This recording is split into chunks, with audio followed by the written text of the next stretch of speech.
Another day, another story. So this is Joyce in Taiwan. So ipakita ko sa inyo paano ba tayo magluto ng pork skin at gawin natin siyang mantika for daily use. So dito kasi sa amin guys sa bahay, marami kasi kaming bisita. So that's the reason na bumili kami ng pork skin at ginagawa namin siyang mantika para maka-less din kami and then maka-save din kami mismo. Kasi kung bibili kami ng mantika sa labas, syempre medyo mahal talaga doon. Nasa 500 ml, siguro mga nasa 200 plus or 300 I think.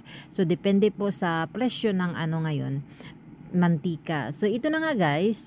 So bumili kami ng 5 kilos. So ang per kilo nito sa palengke is mga nasa ano lang din po siya, mga 100 below per kilo. So murang-mura lang din talaga yung pork skin. And then bumili kami ng 5 kilos at hinati ko siya sa dalawang kawali kasi nga marami nga siya guys. Tingnan nyo naman, 'di ba?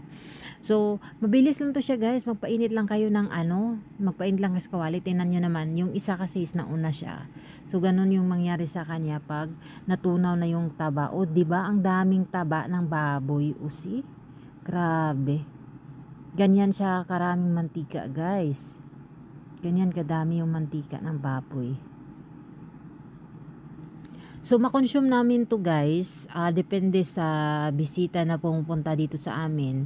So, mga 5 kilos is makonsume namin ng 2 months.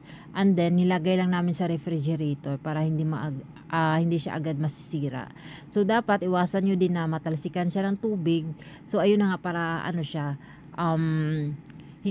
matagal nyo pang gamitin at hindi siya madaling masira. And then, yung ano naman, pagkatapos nyo magluto, yung chicharon guys, pwede nyo siyang ihalo sa gulay. Magisa kayo ng gulay, pwede nyo din siyang ihalo. At saka alam nyo ba guys, nagluto ako kanina ng fried rice, hinalo ko din yung chicharon. Ang sarap!